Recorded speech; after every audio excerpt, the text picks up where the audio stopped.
Assalamualaikum warahmatullahi wabarakatuh. Alhamdulillahi rabbil alamin wassalatu wassalamu ala rasulil amin wa ala alihi wa sahbihi ajma'in amma ba'du.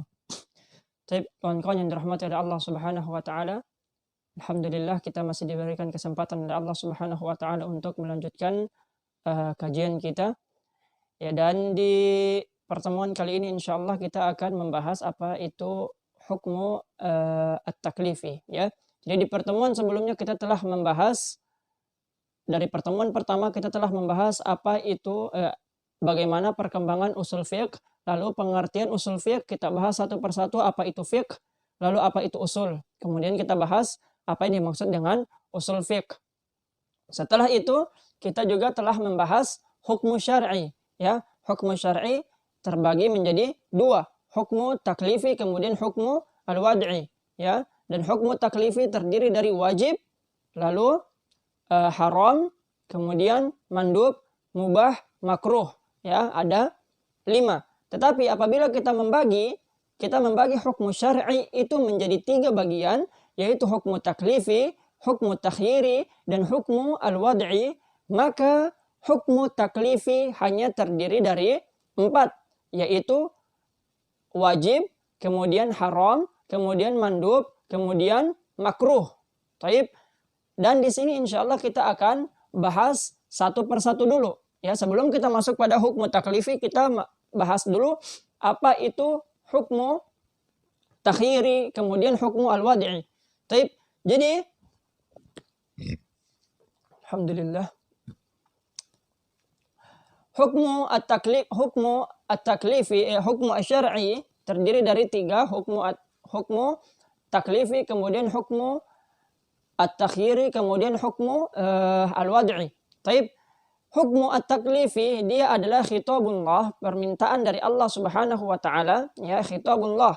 Jadi perkataan atau permintaan yang datang langsung dari Allah Subhanahu wa taala, al-muta'alliq, yang berkaitan dengan bi af'alil mukallafin bil iqtida', ya.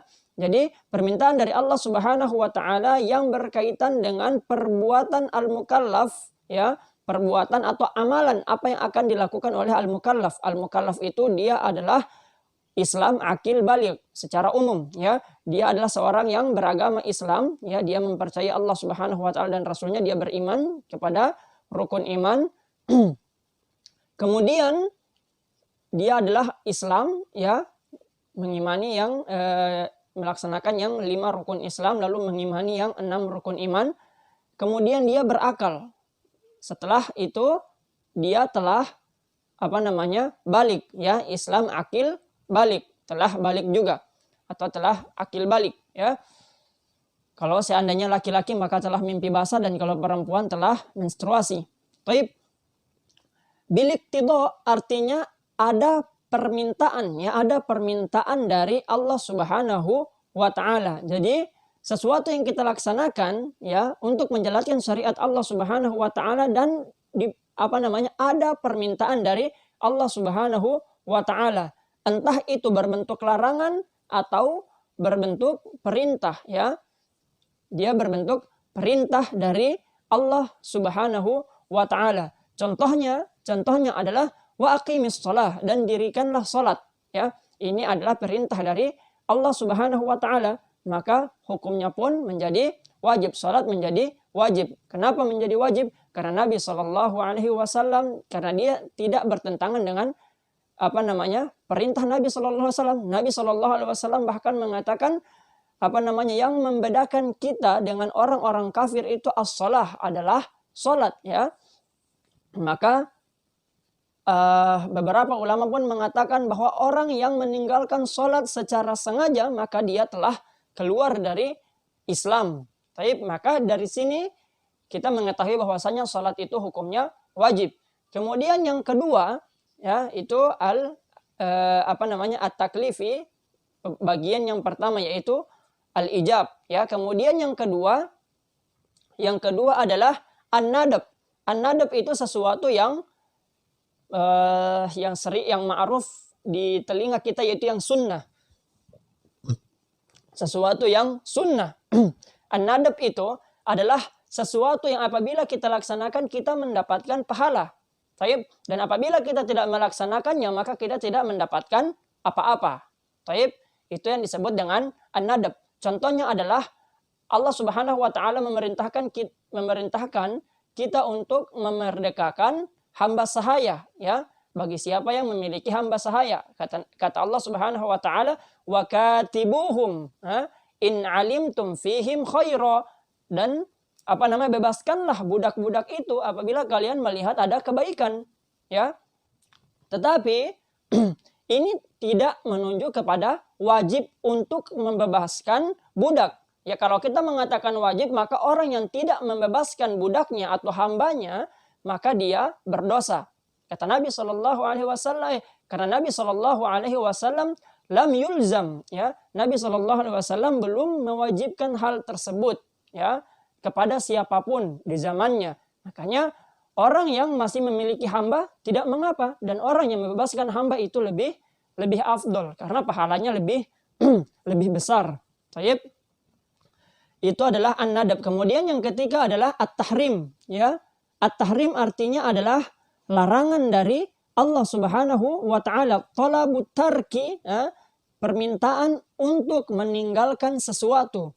Bidhammi, ya, dengan ada ancaman dosa, ya, ada ancaman dari Allah Subhanahu wa taala terhadap orang yang tidak mau meninggalkannya.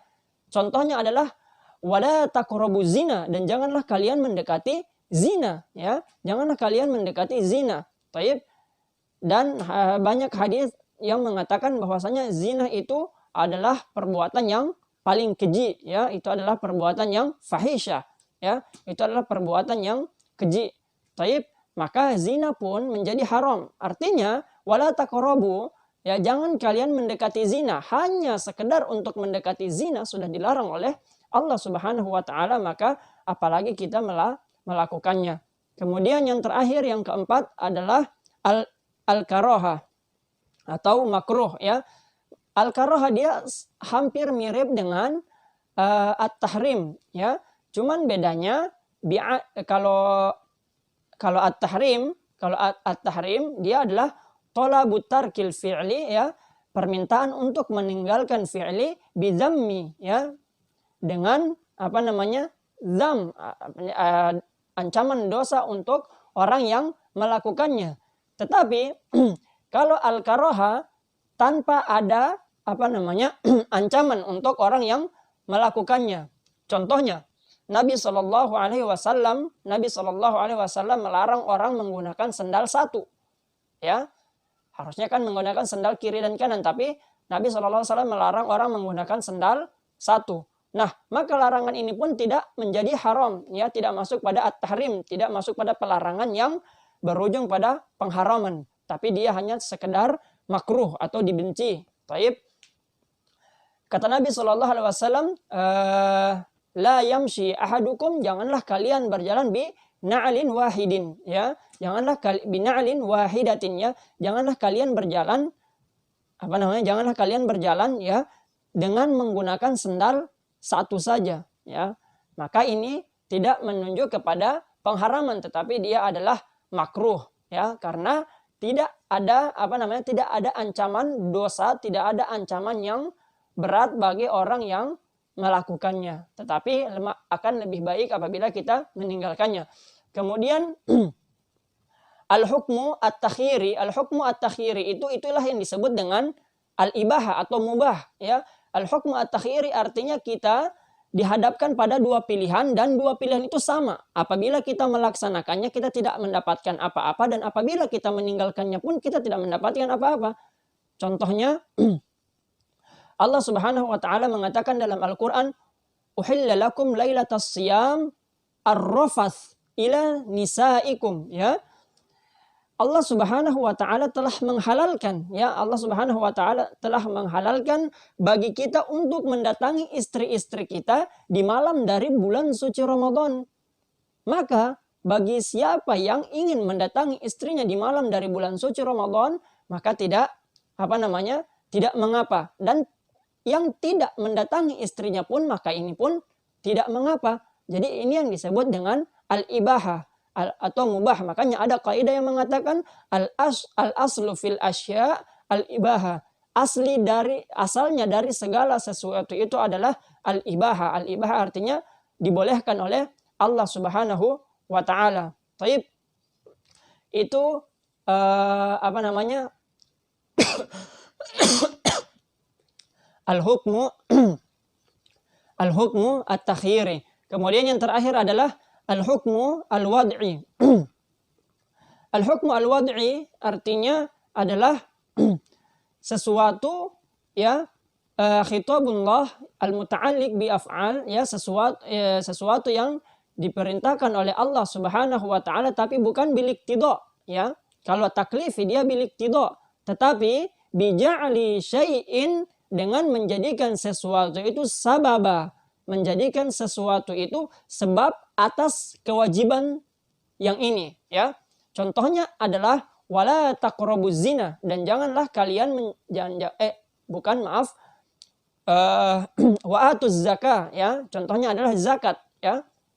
Zakat itu dia hukumnya wajib. Tapi wajibnya tidak kepada semua orang. Wajibnya hanya apabila syarat atau sebab-sebab wajibnya itu terkumpul. Sebab wajib dari zakat apa? Yang pertama dia mukallaf. Kemudian jadi sebab dari diwajibkannya zakat itu yang pertama dia memiliki harta yang banyak ya, memiliki harta yang banyak, kemudian hartanya itu telah sampai nisab dan juga telah sampai haul.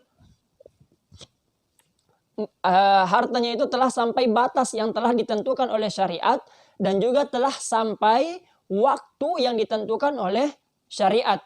Maka pada saat dua syarat ini, dua sebab ini terpenuhi, maka wajib baginya zakat. Dan apabila syarat atau sebab wajibnya zakat tersebut belum terpenuhi, maka tidak wajib baginya untuk berzakat. Nah, itu yang disebut dengan al-hukmu al-wad'i. Jadi sesuatu yang diwajibkan oleh Allah Subhanahu wa taala karena ada sebab, bija'li syai'in sababa, dengan menjadikan sesuatu itu sebab, ada sebabnya ya.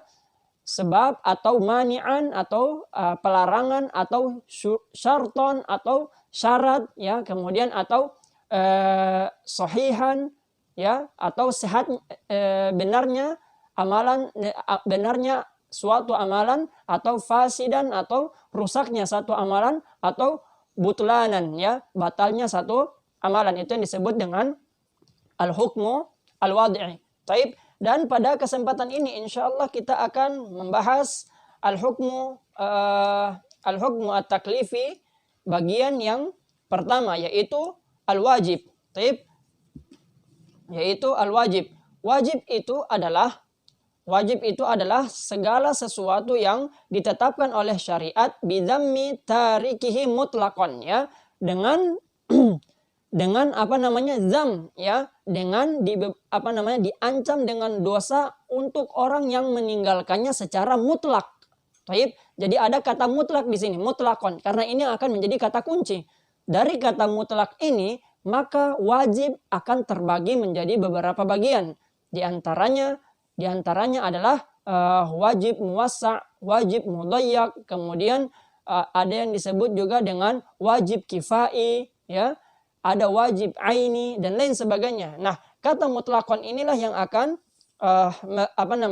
menjadi kata kunci pada pembagian ini. Kalau seandainya tidak menggunakan kata mutlakon, tidak menggunakan kata mutlak, hanya berdosa bagi siapapun yang meninggalkannya, artinya setiap orang yang meninggalkannya akan mendapatkan dosa. Taib. Contohnya meninggalkan sholat ya. Meninggalkan sholat, ketika azan zuhur dikumandangkan, maka wajib bagi kita untuk melaksanakan sholat zuhur. Taib. Dan barang siapa yang belum melaksanakan sholat zuhur, maka dia telah berdosa atau tidak melaksanakan kewajiban. Nah, fungsi dari kata mutlakon ini artinya dia meninggalkannya secara mutlak. Taib. Bukan meninggalkannya mutlak itu artinya secara keseluruhan, tidak melaksanakan sama sekali. Tetapi ada di antara kita ya begitu sholat sholat zuhur dikumandangkan, azan zuhur dikumandangkan, tapi dia tidak langsung sholat. Mungkin lagi di dalam kelas, dalam proses belajar dan lain sebagainya, dan semua yang di dalam kelas bersepakat untuk sholat berjamaah setelah beres kuliah misalnya. Nah, maka ini ya, kata mutlakon inilah yang akan membolehkan kita untuk mengakhirkan ya. Tapi di sini disebutkan karena apabila kata mutlakon ini tidak ada, maka tidak boleh kita mengakhirkan sesuatu yang muakkad. Maka tidak ada pembagian muakkad dan ghairu muakkad. Muakkad dan juga ghairu muakkad itu adalah sesuatu yang ada waktunya ya. Baik. Jadi contohnya adalah falam yatrukuhu fi awalil waqti dunal akhar. Jadi kita tidak meninggalkan sholat itu secara mutlak. Artinya kita hanya meninggalkan sholat itu di awal waktu saja. Ya, contohnya zuhur sampai jam 2:30 misalnya. Kita akan melaksanakan sholat zuhur secara berjamaah setelah jadwal kuliah itu selesai di jam 2 misalnya, di jam 2. Nah, maka ini tidak masuk pada orang yang diancam dengan dosa ya. Taib. Maka dari kata mutlakon ini akan kita dapati paling tidak ada 3 bagian dari wajib. Yang pertama adalah wajib muwassa', kemudian wajib mukhayyar, lalu wajib al-kifai. Wajib al-muwassa' ya, wajib al-muwassa' seperti sholat ya. Jadi sholat itu waktunya luas ya, dari zuhur ke asar. Selama belum masuk waktu asar, maka itu masih waktu dari sholat zuhur ya. Kemudian al-wajib al-mukhayyar. Al-wajib al-mukhayyar itu satu kewajiban, tetapi kita dihadapkan pada beberapa pilihan ya. Satu kewajiban tapi kita dihadapkan pada beberapa pilihan untuk menggugurkan kewajiban tersebut. Contohnya adalah kafaratul yamin ya. Kita bersumpah atas nama Allah Subhanahu wa taala, kemudian kita mengingkari sumpah tersebut. Maka untuk menutupi itu kita diwajibkan untuk yang pertama adalah al-itqu. Itqu itu artinya membebaskan hamba sahaya. Kemudian yang kedua adalah al-it'am ya. Kita memberi makan orang miskin. Dan yang ketiga adalah al-kiswah. Kita memberikan pakaian kepada orang miskin ya, 10 orang miskin, memberikan makan kepada 10 orang miskin, atau memberikan pakaian kepada 10 orang miskin. Kemudian al-wajib al-kifai. Al-wajib al-kifai contohnya adalah salat jenazah. Salat jenazah dan juga salat jenazah dan juga memandikan jenazah ya. Salat jenazah dan juga memandikan jenazah. Itu adalah contoh dari al-wajib al-kifai. Al-wajib al-kifai artinya sesuatu yang diwajibkan oleh Allah Subhanahu wa taala, tapi ya, sesuatu yang diwajibkan oleh Allah Subhanahu wa taala, tapi cukup untuk sebagian yang melaksanakannya. Apabila sebagian telah melaksanakan kewajiban tersebut, maka kewajiban tersebut telah gugur. Taib. Contohnya adalah memandikan jenazah. Tidak mungkin seluruh orang muslim memandikan jenazah, hanya beberapa orang saja. Ya, maka ketika beberapa orang itu telah memandikan jenazah, maka untuk yang lainnya telah gugur kewajiban memandikan jenazah tersebut. Taib. Begitu juga mensolati jenazah ya. Itu yang disebut dengan al-wajib al-kifai. Taib. Lalu insyaallah kita di sini akan membahas aqsamul wajib ya. Jadi secara umum wajib itu terbagi menjadi 4 ya. Yang pertama apabila kita lihat dari zatnya ya. Apabila kita melihat dari zatnya, maka kita akan mendapati dia terbagi menjadi 2, muayyan kemudian mukhayyar ya. Lalu kita lihat dari al-waqt ya, dari waktunya, maka kita akan mendapati bahwa dia terbagi menjadi 2 juga, muakkad dan ghairu muakkad. Baik. Lalu apabila kita melihat dari mukhatab itu artinya orang yang mendengarkan sesuatu ya. Contohnya saya berbicara ya, saya lagi sedang berbicara ya.